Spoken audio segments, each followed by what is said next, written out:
think the ayes have it. Move to questions without notice. Give the call to the Leader of the Opposition. Thank you, Mr Speaker. My question is to the Prime Minister. Prime Minister, Labor left hundreds of billions of dollars of debt, supported every dollar we spent during COVID and proposed $80 billion more in spending. Unemployment has now hit a 50-year low and our economy, though, is stronger than the US and the UK, who look certain to go into recession. Prime Minister, Australians are hurting and cost of living is going up and up under your government. Before the election, you had a plan to help. Now you only have excuses. Prime Minister, where is the plan? I give the call to the Prime Minister. Well, I thank the Leader of the Opposition for his projection in that question. The fact is that the former government has left Australia with $1 trillion of debt. Members on my left. It's a number. They left Australia in a position without any economic strategy going forward, without having an energy policy in spite of 22 efforts. We on this side have been very busy implementing our plans. Our plan for cheaper childcare that's been introduced this week. We'll wait and see if they vote for it. We'll wait and see if they vote for it. Because remember when we announced that in my first budget reply, Member for Barker. They opposed removing the cap. They said that was reckless. But then, of course, they did it. But they didn't go down the track of where they needed to do, because they never understood that women's workforce participation is something that can benefit the entire economy, something that leads to growth, that boosts productivity. Just like they didn't understand the support that we had. They sort of tried to jump on for the cheaper medicines but didn't quite get there. We'll wait and see. I don't know if they're voting, if they're supporting our cheaper pharmaceuticals plan. The first reduction in pharmaceuticals since Labor introduced the PBS 75 years ago. The first ever reduction, making an enormous difference to families out there. Member for Barker will cease interjecting. But of course what they say is we forgot to do it in our first year, our second year, our third year, our fourth year, our fifth, sixth, seventh, eighth, ninth. If you just had elected us 4 or 5 times, we would have got around to doing that. But we just didn't get around to doing it. We, of course, brought together business, unions and civil society groups at the Jobs and Skills Summit again to make sure that we work for our common interests. The Leader of the Nats was there. He wasn't going to miss out on that opportunity. But, of course, the Leader of the Opposition showed just how irrelevant he was by refusing to participate, even though the Shadow Treasurer, I think, called for an invite, and wanted to go and then boycotted as well. And remember this, they opposed the increase in the minimum wage. They opposed it and said the sky would fall if the minimum wage went up by $1 an hour. That's their record. Has expired. I give the call to the member for Higgins. My question is to the Prime Minister. How is the Albanese Labor government delivering on its pledge to return accountability, transparency and integrity to government? Give the call to the Prime Minister. Well, I thank the member for Higgins. I thank the member for Higgins for her question and for her contribution already that she is making in her short time in this place. I can confidently say the best member for Higgins that this House of Representatives has ever seen.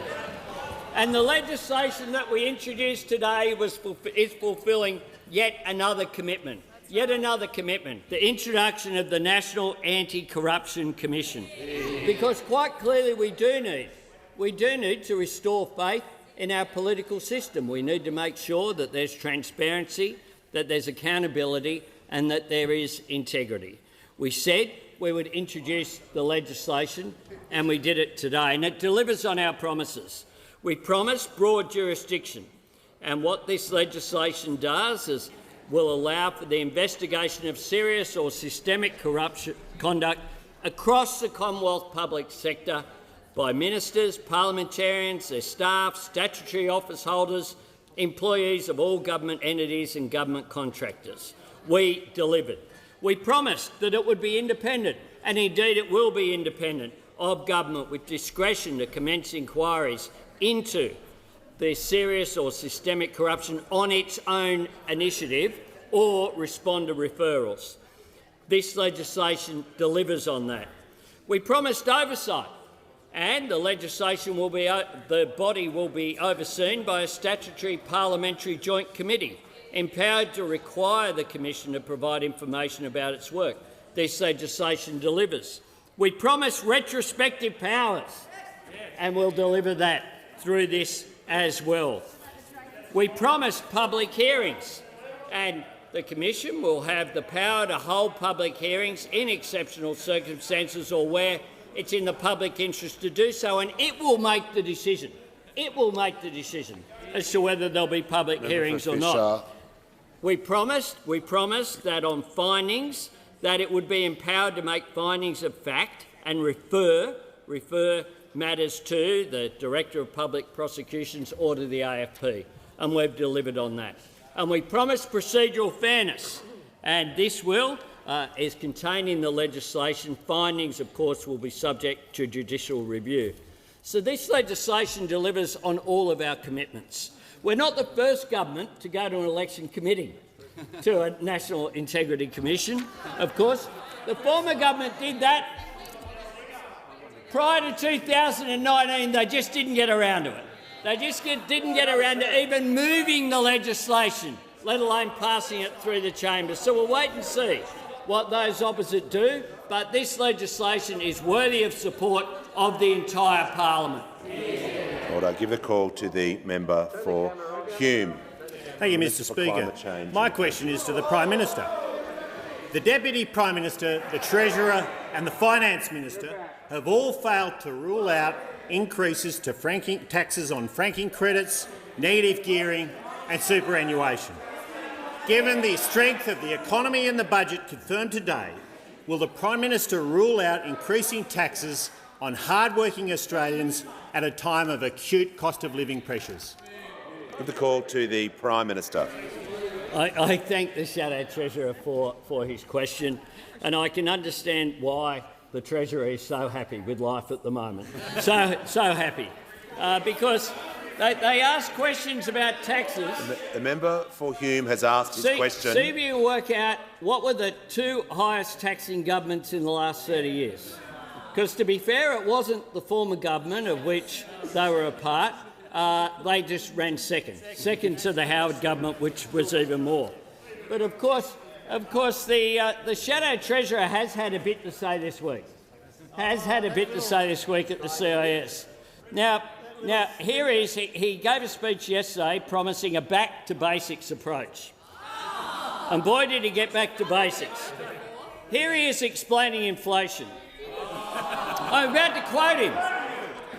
The Prime Minister will pause, and I will hear the order. Members on my right, the Treasurer, the Minister for Resources. When the House comes to order,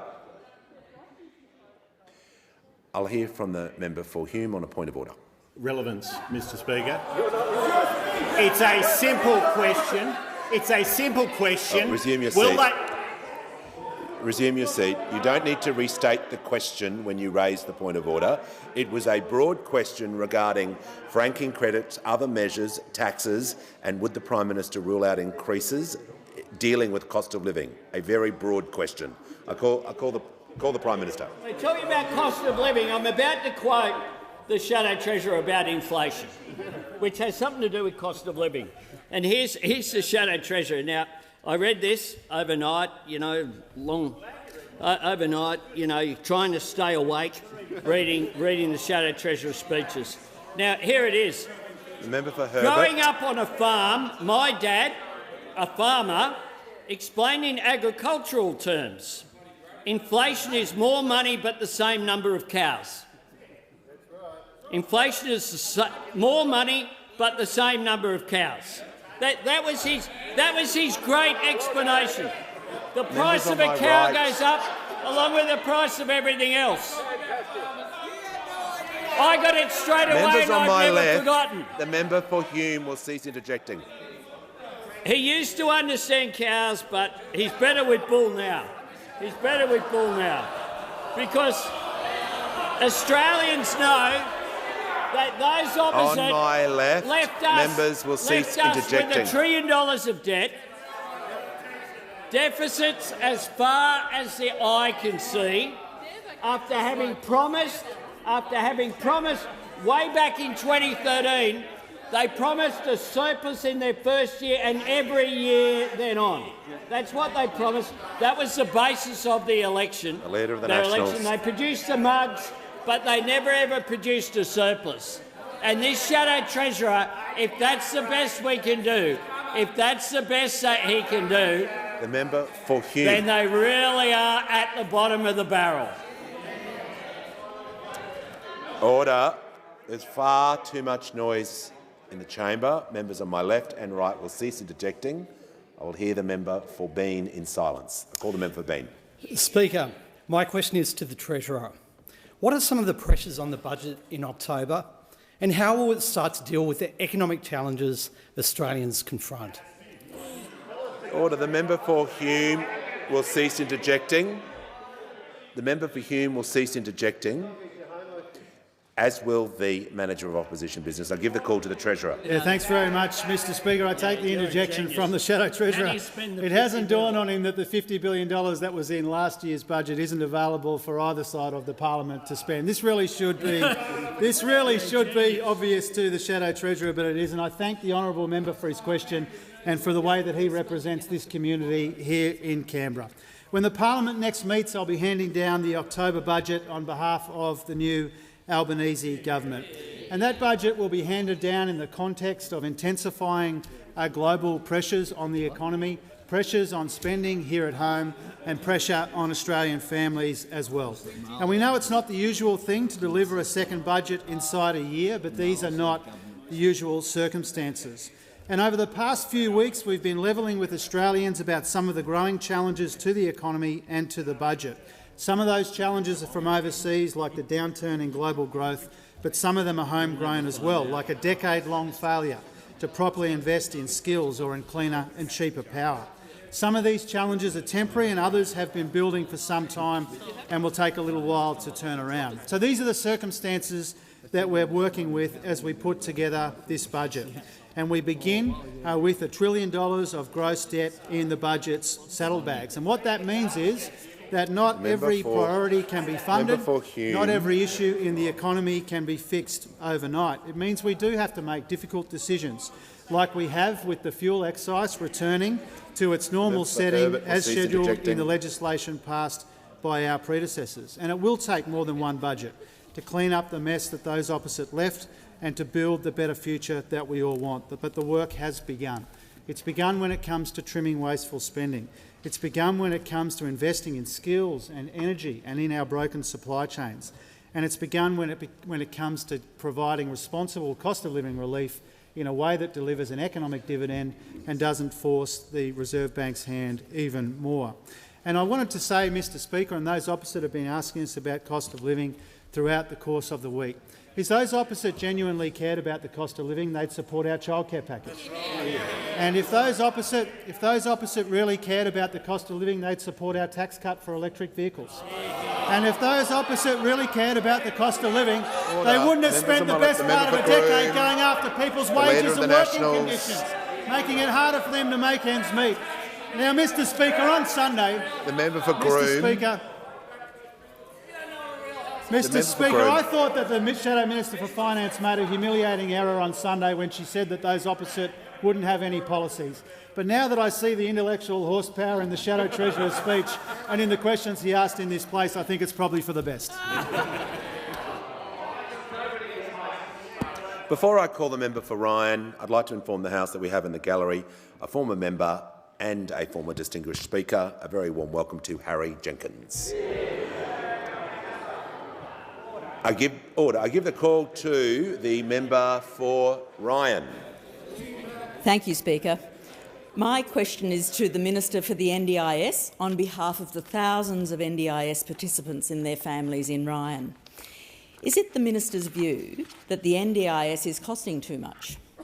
Can you confirm that there will be no reduction in funds allocated to the NDIS in October's budget? And for NDIS funds not spent this year, can you confirm if these funds will be retained within the scheme or will they be removed from the scheme? The call to the Minister for the National Disability Insurance Scheme and the Minister for Government Services. I thank the member for Ryan for her question on the National Disability Insurance Scheme. Obviously, when the Treasurer hands down the October budget, matters about what it contained in the budget will be revealed. But the principles which I think the member is going to is the security of the interests of people in the NDIS. Will they be improved or will there be any question mark over them? And I can assure not just the member for Ryan, but all the members here and the 540,000 people on the scheme and the 270,000 people who work in disability care and the people who love them and care for the participants, that under the Albanese government the scheme will be positive, the participants will be secure. There's no discussion about cutting the funds to the schemes. See, there's been a change of government in May, and now the NDIS participants have got a government who won't introduce independent assessments designed to cut the benefits of people on the scheme. I take the interjection from those offered about bipartisanship. The scheme should be bipartisan, but not at the lowest common denominator of the maladministration of the previous government on the scheme. So let me reassure the member for Ryan. Let me reassure the member for Ryan that NDIS participants are going to benefit from the new board of directors and the new chairman we've announced, Kurt Fernley. For the first time ever, the scheme is going to have a person with lived experience as the chairperson. We've also going to reassure participants, member for Ryan, by the appointment of Graham Innes, former Human Rights Commissioner, Mary Ann Diamond, former President of the World Blind Union, and in a demonstration of the bipartisanship, Labor has reappointed the former Liberal Premier of Victoria, Dennis Napthine, to the board of the scheme, because we just don't talk about bipartisanship, we deliver bipartisanship. I'm also pleased to inform the member for Ryan that we've now appointed a new CEO to the scheme, Rebecca Falkingham, the first woman in the history of the scheme to be the CEO of the scheme. So we look forward to the challenges that we have been confronted with, and we look forward to reassuring participants on the scheme that we will do everything we can to make sure that their experience is excellent. But one thing we can say, and the member for Ryan can take back to her constituents, and I acknowledge the presence of our Green Senator Jordan Steele-John, another supporter of the scheme, that under Labor, participants will be treated fairly. The objectives of the legislation of choice and control will be restored. We will rebuild trust with the scheme, and we look forward to working with people of goodwill from across the House to make the NDIS the best scheme in the world for people with disability. Give the call to the member for Pearce. Thank you, Mr Speaker. My question is to the Attorney-General. How will the National Anti-Corruption Commission legislation introduced today restore accountability, transparency and integrity to government? I'll give the call to the Attorney-General.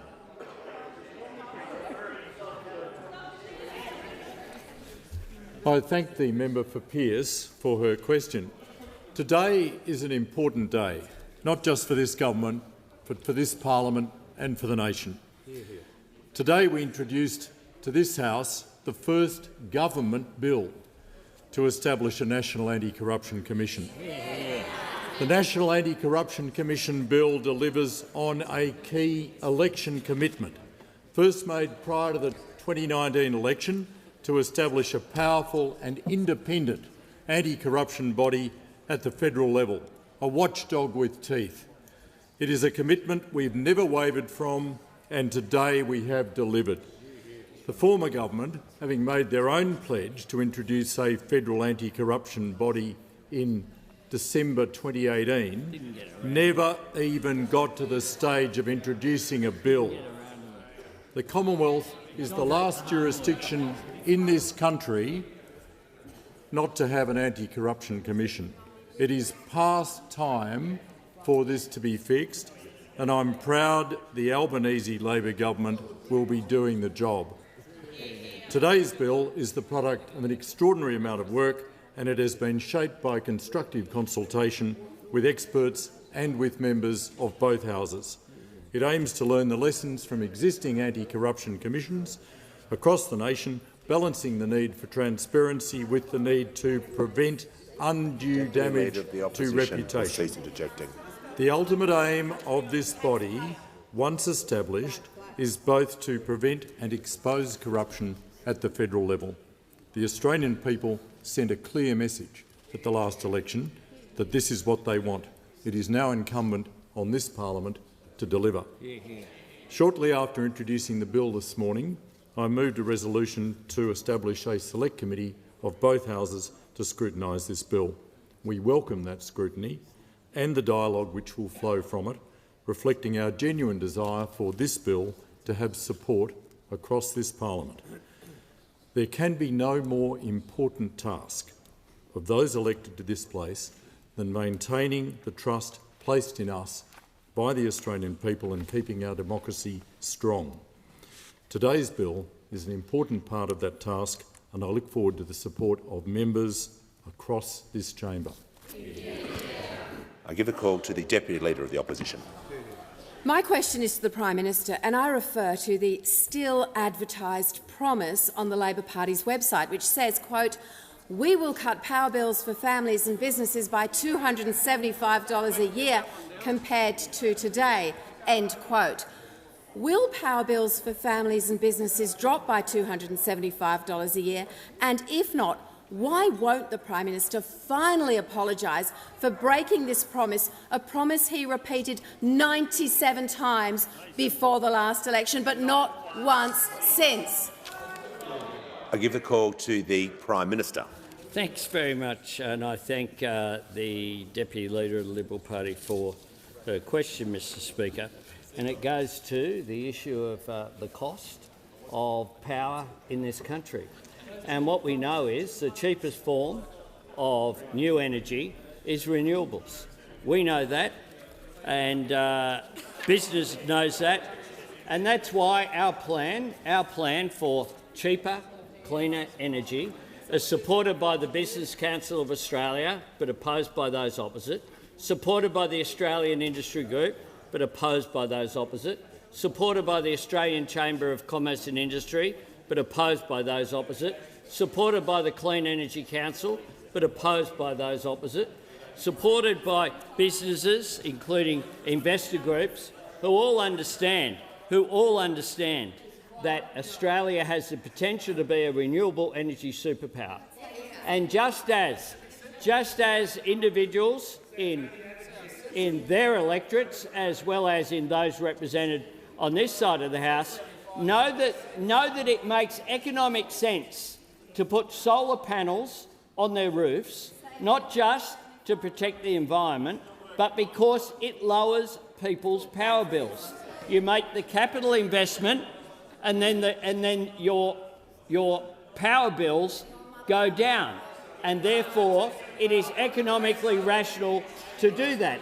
And it is that principle extrapolated across the economy, that will do it. The Deputy Leader of the Opposition has asked a question. We have a very significant announcement by the Queensland Premier, the Queensland Energy Jobs Plan, the biggest pumped hydro scheme in the world, ramping up rooftop solar and batteries, building a supergrid to connect solar, wind, battery and hydrogen generators across the state, creating thousands of jobs in regional Australia. And what the Prime Minister will pause. The Deputy Leader of the Opposition will state the point of order and not restate the question. Point of order is relevance, Mr Speaker, and the Prime Minister hasn't said 275 once, and the question was very tight. Resume your seat. Thank you. Resume your seat. The Prime Minister does not need to say any words. He's answering the question. He's being relevant regarding the question, which was about the Prime Minister's commitment and promises to cut power bills. And I call the Prime Minister. And the way that you do that, is to manage the change that is occurring in our economy. Those opposite pretended that they were going to have new coal-fired power stations. They pretended that Liddell Power Station was going to be kept open. They used to talk about it, this dispatch box, and then it just disappeared as part of the 22 energy policies they announced but didn't deliver. But of course, not everyone in the coalition is like that, because the coalition government in New South Wales are implementing renewable energy zones, including in New England. But of course, the member for New England said, "I think the whole renewable energy thing is a load of rubbish."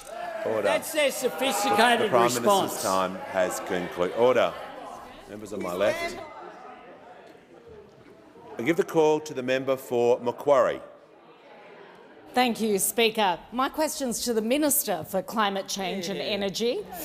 What actions will the Albanese Labor government take, and what actions will the Labor-Albanese government reject to ensure Australians can access the benefits of cheaper, cleaner energy? I give the call to the Minister for Climate Change and Energy. Thank you, Mr Speaker. I thank the honourable member for Macquarie for a question, and I remember the hundreds of people who came to her renewable energy roundtable in Katoomba in the election campaign, and they know she's a champion for climate change action and renewable energy. And the member asked what we will get on with, and we will get on with the job of deploying renewable energy because it's the cheapest form of energy. And just this morning, I introduced the legislation, the final piece of legislation for offshore wind in Australia. I look forward to making further announcements about jobs to be created and energy to be generated from offshore wind in the Gippsland, the Illawarra, the Hunter, off Portland and off the Indian Ocean off Perth in coming weeks and months. And we will work with the states, and the Prime Minister has referred to the excellent announcement from the Premier of Queensland today, and we'll continue to work with the states, all states, in terms of deployment of renewable energy. And I thank all the state ministers, including the New South Wales Minister, Minister Keane, who said after our recent Energy Ministers meeting it was the most productive ministers meeting of Energy Ministers meeting he'd been to in 4 years, was what the New South Wales Energy Minister said. 4 years, he mentioned, and this was the most productive. But the member also asked me what we will reject. And after deep consideration, we will reject the installation of the most expensive form of energy, and that is nuclear energy. Now, the Leader of the Nationals. Mr Speaker, I can report to the House the ideas factory over there has been whirling away again, and there's been Liberal and National senators and members promoting nuclear energy again today. But they don't have much detail, Mr Speaker. They don't have much detail. They just got a vibe. I feel obliged to assist about what nuclear energy would mean in Australia, and I'm grateful to the group Nuclear Energy for Climate Action, a pro-nuclear group which made a submission and gave evidence to the Senate inquiry into the government's Climate Change Act. And they explained what it would look like. And they told the Senate inquiry that in their analysis we would need 24 gigawatts of nuclear power in Australia. Now, at 300 megawatts a nuclear power plant, which would be a small modular reactor, that means there's 80 nuclear power plants to come. That's one every second MP, Mr Speaker. Put your hand up if you'd like one. There we go. You get a nuclear power plant, and you get a nuclear power plant, and you get a nuclear power plant. There's plenty to go around. And they also told the Senate where they'd go. The mid-north coast. There'd be the big banana and the small nuclear reactor next door. A favourite for the kiddies. In Barrel, Southern Highlands, clipped hedges, the Bradman Museum, and a nuclear reactor for the good people of the Southern Highlands. I have to inform the member for Whitlam. Mr Speaker, they don't want the detail. They want to have their yellow cake and eat it too. Well, we're not going to let them get away with that. Order. If they want a nuclear policy, they're going to be held accountable for it. Order. When the House comes to order, members on my left and right, I give the call to the member for Page. You get a nuclear power plant too. Minister for Thank Climate you, Change. Speaker. My question is to the Minister for Regional Development, Local Government and Territories. Did the Minister or her husband receive any dividends from shares they held while the Minister was in breach of the Prime Minister's Ministerial Code of Conduct? I give the call to the Minister for Regional Development, Local Government and Territories. No. I give the call to the order. I give the call to the member for Macarthur. Thank you very much, Mr Speaker. Order. Members on my left will cease interjecting. The member for Page was heard in silence, so will the member for Macarthur. I'll give the call to the member for Macarthur. Thank you very much, Mr Speaker. My question is to the Minister for Early Childhood Education. How is the Albanese Labor government delivering on its election commitments to make early childhood education more affordable and accessible for Australians to help ease cost of living pressures? Thank you. Give the call to the Minister for Early Education. Thank you, Mr Speaker, and I thank the member for Macarthur for his question, and I acknowledge the lifelong commitment to children by the member for Macarthur as a paediatrician and for his strong advocacy for early childhood education here in this chamber. And the member for Macarthur, like those on this side of the House, understand that many Australians are doing it tough right now, with cost of living increases right across the board. And we are taking action to ease that pressure on Australian families.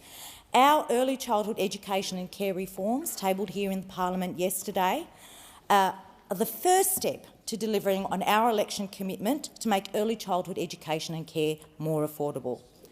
Our plan corrects years of inaction by those opposite, with fees for centre-based care rising by 41% in the last 8 years alone.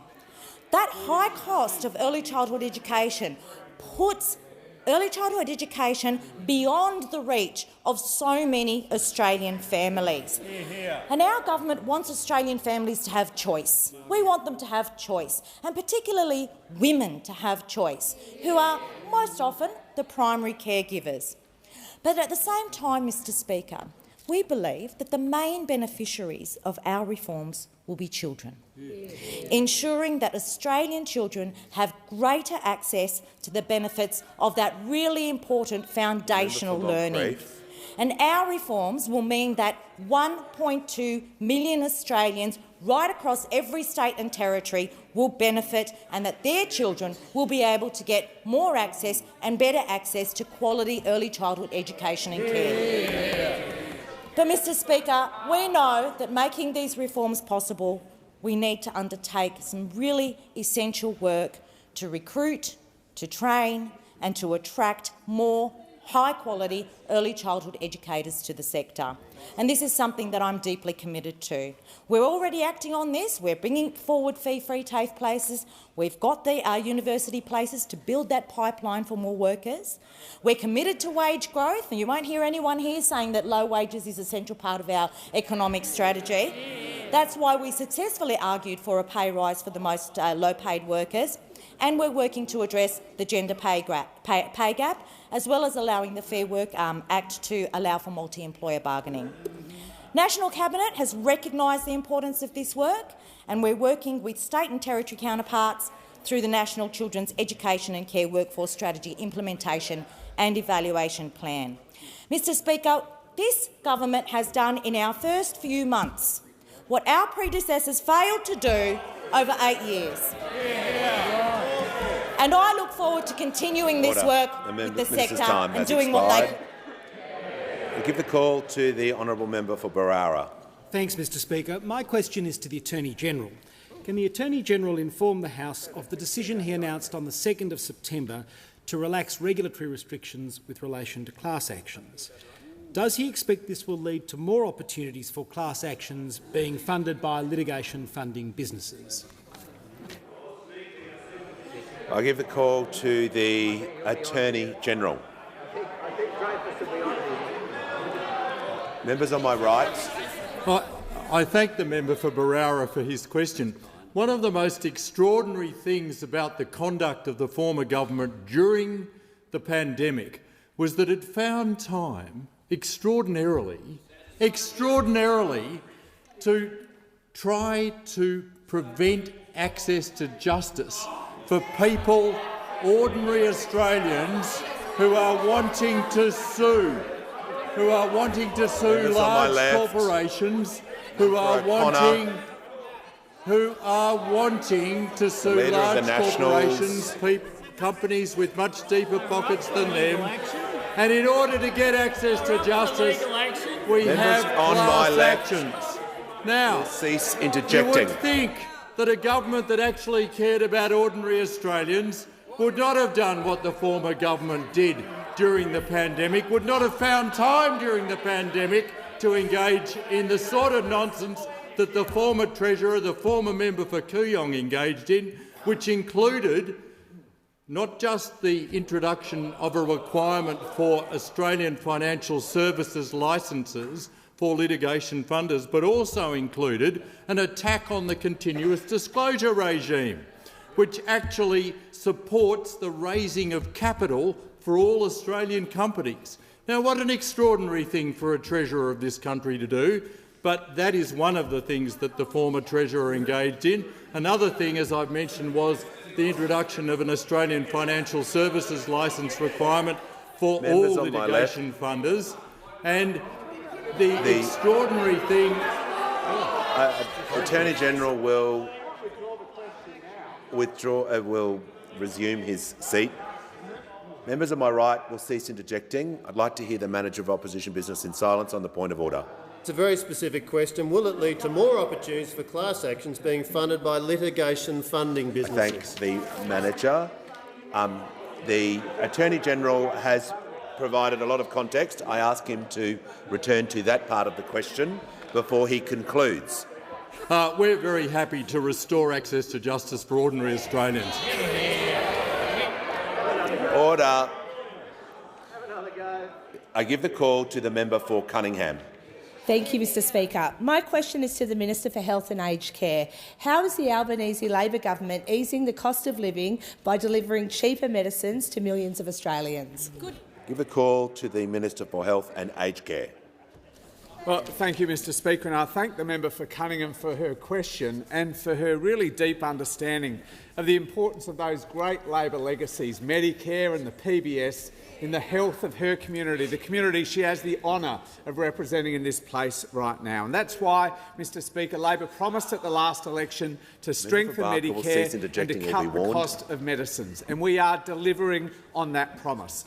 Later today, Mr Speaker, I expect that the House will pass our legislation to deliver the biggest cut to the cost of medicines in the 75-year history of the PBS.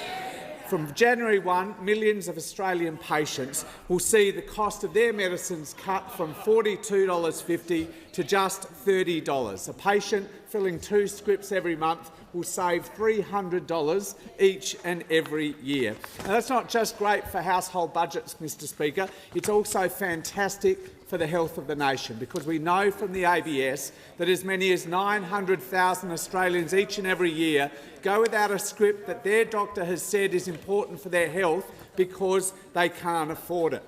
Today, the member for Dobell, the first female pharmacist elected to this parliament ever, spoke about her experience working as a pharmacist with families coming into her pharmacy asking for her advice about which scripts they could go without because they couldn't afford to fill them all. The member for Robertson, an emergency physician working on the Central Coast, talked of his experience of patients presenting to EDs because they couldn't afford to fill their medicine scripts. Australians know, Mr Speaker, how important this bill is, not just for their household budgets, but also for their health. Sharif from Bribie Island wrote to me and talked about her experience about buying medicines but still having difficulty finding the money to buy groceries and to pay her rent. She said she didn't want to have to choose between those essentials in life. She said, "I know this will make a big difference to me and my friends." Grace, a 20-year-old with type 1 diabetes, wrote to me and she said, "I'm so thankful that insulin will be cheaper for me now that I've moved out of home." Mr Speaker, as well as this bill, on Saturday, as early as Saturday on the 1st of October, the cost of more than 2,000 brands of medicine will also come down, delivering another $130 million into the hip pockets of Australian patients. That is delivery. That is delivering on our commitments, Mr Speaker, to strengthen Medicare and to cut the cost of medicines. Give the call to the member for Indi. Thank you, Mr Speaker. My question is to the Attorney-General. Congratulations on tabling the National Anti-Corruption Commission bill today. Under this bill, the Commission's hearings will be in private unless the Commissioner decides it's in the public interest and there are exceptional circumstances that justify a public hearing. Why is the exceptional circumstances test necessary when it could lead to protracted legal challenges and hide corruption for longer? Give the call to the Attorney-General. I thank the member for Indi for her question, and I thank her for the intense engagement that she has shown to this topic from really the day in which she arrived in this parliament, and pursuing the matter through the course of the last parliament with a private member's bill, and making sure that there's been active debate in our country on what an anti-corruption commission should look like. We've brought a bill to the parliament today to establish a National Anti-Corruption Commission. I think today is a very good day for this parliament. It's a good day for the nation, and it, as I've already said, honours the government's commitment to legislate a National Anti-Corruption Commission this year. It's the single biggest integrity reform this parliament has seen for decades. Going to the honourable member's question, as she has said, the National Anti-Corruption Commission will have the discretion to hold public hearings in relation to an investigation where the Commission decides that exceptional circumstances justify the holding of the hearing in public, and it is in the public interest to do so. And the key to this is that all of the anti-corruption commissions that have been established in Australia have had to make decisions. Well, first, not all. One of them, in fact, has not got the power to hold public hearings at all, but the others all have to make a discretionary decision as to whether or not to hold a hearing in public. The experience of all of these anti-corruption commissions has been that the overwhelming majority of hearings that they hold are in fact in private, and that's for very good reason. It's because commissions like this have to be concerned with whether or not there would be an unfair prejudice to people's reputation. They have to be concerned with whether or not there would be an unfair prejudice to someone's privacy or indeed to their safety. There's a whole range of factors, and as I mentioned yesterday in the House, there's always a concern about whether exposing a matter in public is going to prejudice forthcoming criminal prosecution or whether it's going to prejudice an existing criminal prosecution. We've given really careful consideration to the question of public hearings, Order on the point of relevance, the member for Indi. Yes, it is a point of order on relevance, Mr Speaker. I asked the Attorney if this would lead to extended legal proceedings and delay corruption investigations. I give the call to the Attorney-General. I was coming to that second part of the honourable member's question, and members on my left. Subject to the standing order about not giving legal advice, we've very carefully considered the question of whether or not this discretion vested in the Commissioner might give rise to legal proceedings. We are confident that this won't be a matter that is going to be readily litigated. Give a call to the member for Blair. Thank you, Mr Speaker. My question is to the Prime Minister. How is the government responding to the Optus data breach? Give the call to the Prime Minister. I thank the member for Blair for his question. The Optus data breach is of great concern, and I acknowledge the stress and worry that this has caused millions of Australians. When customers hand over their data to companies in Australia, they expect that it will be kept safe. And this kind of data breach should be an absolute wake-up call to corporate Australia.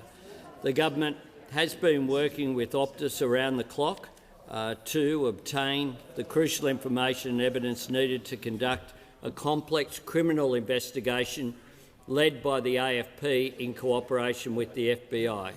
I spoke to the CEO of Optus on Saturday, having got a brief from the head of the Australian Signals Directorate on Friday night, and I know that Minister O'Neill and other ministers have been working around the clock on this issue.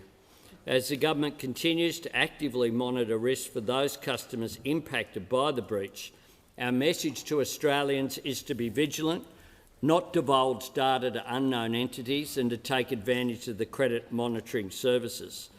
We know that this breach should never have happened, and the government expects Optus to do everything within its means to support affected customers.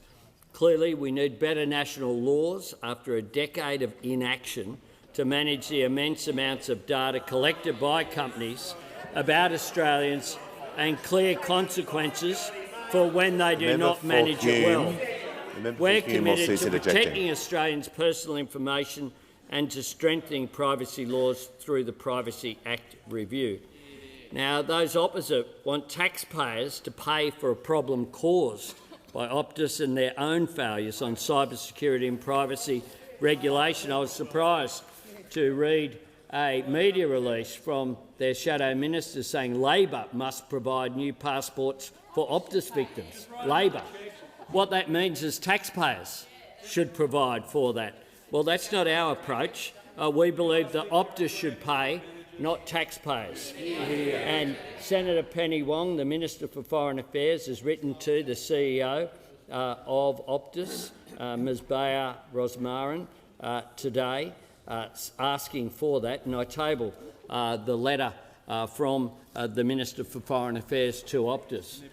That is a big difference between us and those opposite somehow attempting to play politics and say that taxpayers should fund this after they sat on a failure to legislate appropriately for 9 long years. Well, we are dealing with this issue. We know that it does need to be dealt with, and we know that this has been an absolute priority for Australians. And on that note, Mr Speaker, I ask that further questions be placed on the notice paper.